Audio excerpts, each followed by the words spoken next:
a woman I feel really bad for, saying, when do you think I'm going to get my check? I just want to say that Doge's findings demonstrate to the American people that the government clearly does not care about our hard-earned tax dollars.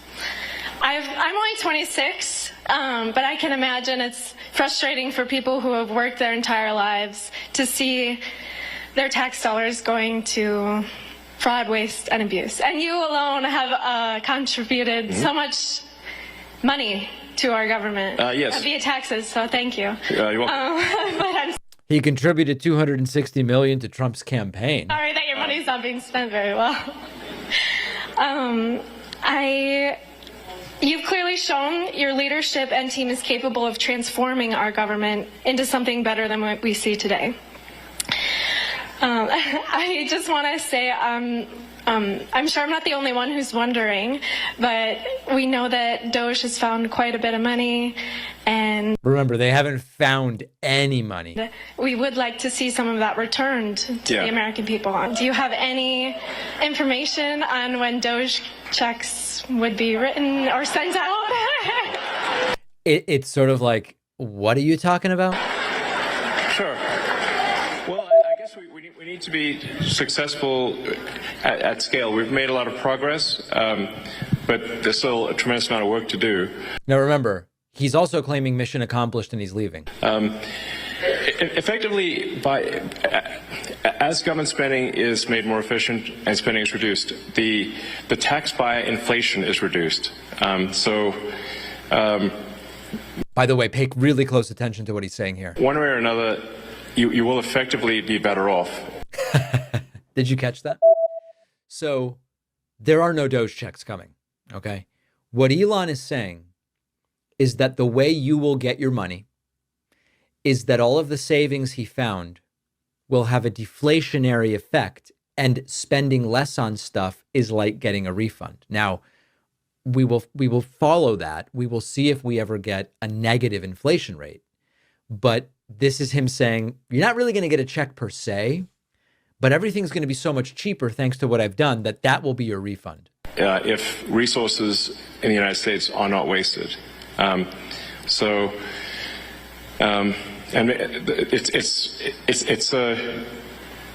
somewhat up to the Congress and maybe the president to as to whether specific checks are cut, but which means that they're not going to be cut. Okay, let me give you the answer. We're all wondering when the Doge checks are going out. Those don't exist, ma'am. There are no Doge checks. Congress is not going to cut Doge subsidies. It just doesn't exist. They have no idea that they are being scammed. And this is what happens when people start believing in billionaires as if they are gods, like they did with Trump in 2016. You get an audience full of people. Yeah, the Doge checks. There's no Doge checks coming. What are you talking about? And then it gets worse. Musk, Elon Musk gets heckled, not even aggressively. And he goes full conspiracy mode, talking about George Soros. The federal government, like shocking, really. It's insane. Yeah, it's really wild. So, it was inevitable that at least a few Soros operatives would be in the audience. Yeah. When you are criticized, it must be a plot funded by, hold on a second. How old is George Soros now? It's obvious that 94-year-old George Soros is paying people to go to an Elon Musk town hall and boo. This is the go-to deflection for people with no answers. Blame the 94-year-old Jewish billionaire and imply that a shadowy communist force is at work here. Give my regards to George. Say hi to George for me.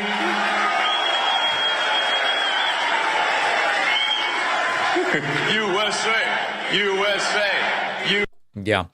Then he went on even more about this. But I think the real issue is who's organizing and funding that.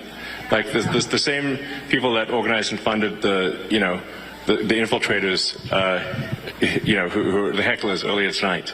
So it's whoever they are, And I guess we know some of the names, but it's really, yeah, Soros and a bunch of others. Right. I'm not Really electrifying speaker. sure really what. Sometimes I wonder, what is their goal? Like, what's their aim? You know, I guess is it communism? I guess is a part of it, or just I don't know. Sometimes I wonder. But Yeah. Now, it shouldn't be lost on us that the whole point of this event that Elon did is to try to turn the Wisconsin Supreme Court election in his favor. And so think of the sick irony, and it's a terrifying, dystopian sick irony, where on the one hand, Elon is saying the protesters are here because of George Soros. Soros wants communism, and so he's putting his thumb on the scales. Elon went to Wisconsin with the idea of handing a couple people $1 million to try to buy a Supreme Court seat. The shadowy billionaire messing with our elections is Elon Musk, not George Soros. And I sort of jokingly said, I want to get this right. I shockingly, I put out an excretion on X over the weekend, but I also put it on Blue Sky and Substack. I said, I'm aware of a guy who came to the US on a student visa, dropped out of school, and then worked illegally. Then he started tampering with federal elections and is grifting the government for profitable contracts. His name is Elon Musk. And as always, the calls seem to be coming from inside the house. And it is Elon Musk who is doing that which he accuses George Soros of doing. So, what are we even talking about here? Doge checks doesn't exist. Soros operatives booing in the crowd doesn't exist. Approaching communism doesn't exist. This is a billionaire tech CEO who used to be treated like a genius and is now ranting like someone who's upset that he lost the debate on Facebook's comment section in 2011. That's where we are. And terrifyingly, he has seemingly nearly as much power as the president of the United States. The upside, he's leaving in a few weeks. The downside, I guess millions of Americans are expecting to be cut a check that's never going to show up. After researching, writing, refining, The Echo Machine, my book, is finally out. This is not just a book about how American politics got so broken. It's also about what's happening right now and what we can still do to stop things from getting worse. Trump's been back in power. The results have been even more catastrophic than many feared, with targeting of political opponents and gutting democratic institutions, laying the groundwork to even further consolidate power. But the thing is that none of this is inevitable. The same forces that brought us here can be countered if we understand how they work and what to do about them. And that's what the Echo Machine is all about. Some say that without corporate media backing, books like this can't succeed. I think we can prove them wrong. You can get the Echo Machine right now at davidpakman.com/echo on Amazon, Barnes & Noble, Audible, Kindle, or by calling any local bookstore and asking them to order it. This book is